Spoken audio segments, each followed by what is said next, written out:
আসসালামু আলাইকুম everyone, welcome to my channel. আজকে আপনাদের সাথে শেয়ার করব বাসমতি চালের খিচুড়ির একটি রেসিপি। তো এই তো আমি চালগুলো ঢেলে নিলাম। এখন এগুলোকে ধুয়ে নিব সুন্দর করে, যেন কোনো ময়লা না থাকে।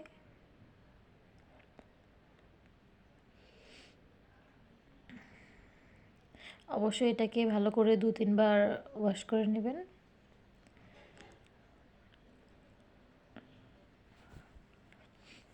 এই তো চালটা ধোয়া হয়ে গেছে। এখন এটাকে আধা ঘন্টা থেকে 1 ঘন্টা আপনি ভিজিয়ে রাখতে পারেন, তাহলে চালটা ভাঙে না, খুবই ভালো একটি রান্না হয়। এই তো এর পাশাপাশি ডালটাও আমি আগে থেকেই ধুয়ে ভিজিয়ে রেখেছিলাম।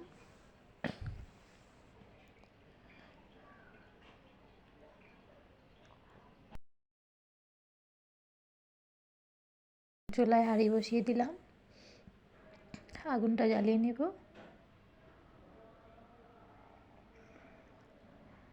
পাতিলটা একটু গরম হলেই তারপরে এখানে দিয়ে দেব আমি পরিমাণ মতো তেল।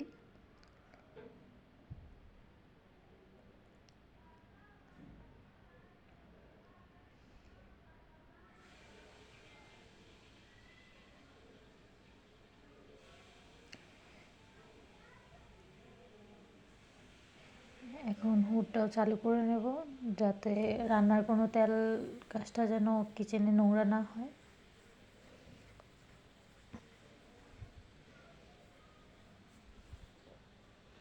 এই তো তেলটা গরম হচ্ছে, এখন পেঁয়াজগুলো দিয়ে দিলাম।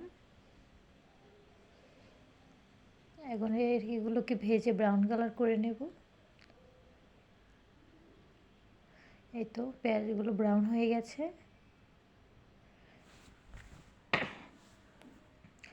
এখন চুলার আঁচটা লো করে এর মধ্যে দিয়ে দেব আমি খানিকটা পানি।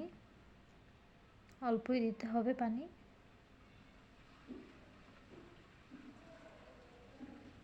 এটাকে নেড়ে নেব।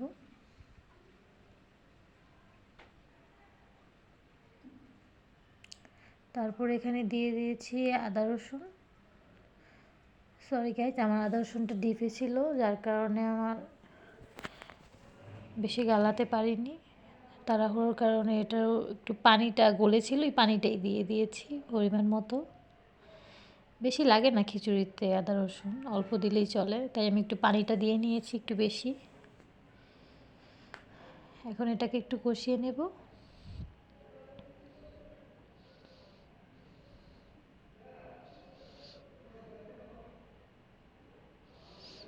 দেন এখানে আমি মশলাগুলো আগেই দিয়ে রেখেছিলাম, এগুলো দিয়ে দেব। এখানে আপনারা 1 টিস্পুন মরিচ, 1 টিস্পুন হলুদ এবং 1/2 টিস্পুন ধনিয়ার গুঁড়ো দিবেন এবং 1 টিস্পুনের মতো জিরা গুঁড়া দিবেন। খিচুড়িতে আসলে নর্মালি জিরাটা আর হলুদটা একটু বেশিই দিই আমি। আপনাদের যদি আমার রেসিপিটা ভালো লাগে তাহলে আমার রেসিপি অনুযায়ী দিবেন।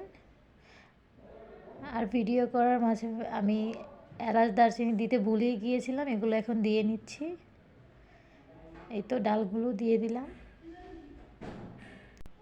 এখন এগুলোকে ভালো করে একটু কষিয়ে নিতে হবে। কিছুক্ষণ নাড়াচাড়া করার পরেই দেখবেন ভালো একটা স্মেল আসবে। এই তো আমার এগুলো কষানো হয়ে গেছে। এখন এটার মধ্যে আমি খানিকটা পানি দিয়ে দেব। এভাবে দিলে ডালটা একটু ভালো ফোটে। আর কিছু কিছু চাল আছে যেগুলো তাড়াতাড়ি রান্না হয়ে যায়, ওইসব টাইপের চাল যদি দিয়ে আপনারা খিচুড়ি রান্না করেন তাহলে অবশ্যই ডালটাকে এভাবে একটু আগে ফুটিয়ে নেবেন। এই তো পানি দিয়ে দিলাম, দিয়ে এখন এটাকে ঢেকে দেব।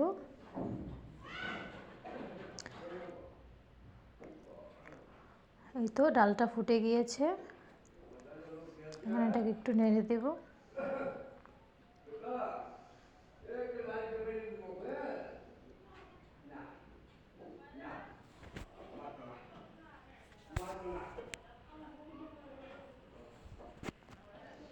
আবার এটাকে একটু ঢেকে দিলাম।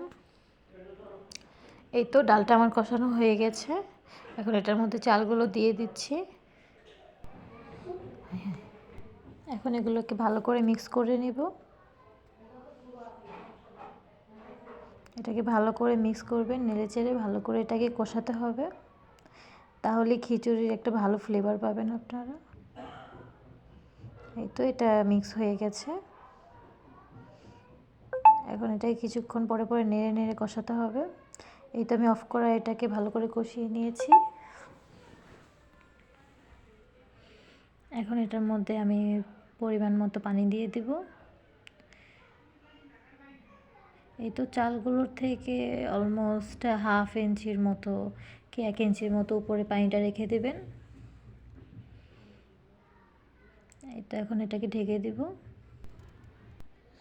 এই তো চালটা ফুটে উঠেছে সুন্দর করে। এখন এটাকে একটু নেড়ে দিচ্ছি যাতে সবগুলো চাল ঠিক মতো মিক্স হয়ে যায়। এখন এটার মধ্যে আমি পরিমাণ মতো লবণ দিয়ে দিচ্ছি।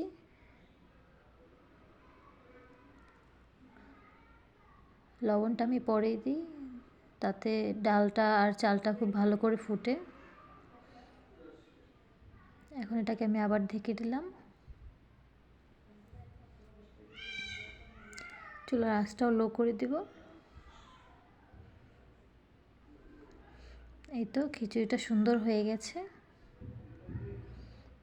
সবগুলো রাইস একদম ঝরঝরা রয়েছে। এই তো প্লেটে বেড়ে নিয়েছি। আর চিকেনটাও আমি অফ ক্যামেরায় রান্না করেছিলাম। সো গাইস, আপনাদের যদি আমার এই বাসমতি চালের খিচুড়ি রেসিপিটা ভালো লাগে, অবশ্যই আমার চ্যানেলটাকে সাবস্ক্রাইব করবেন। আর যদি আমার ভিডিওটা ফেসবুক পেজে দেখে থাকেন তাহলে অবশ্যই আমার পেজটাকে ফলো করবেন, এবং কোনো কিছু জানার থাকলে অবশ্যই কমেন্ট করবেন, এবং অবশ্যই ভালো লাগে ভিডিওটা লাইক করে দিবেন। চালটা খুব সুন্দর ঝরঝরা হয়েছে। So guys, thanks for watching my video.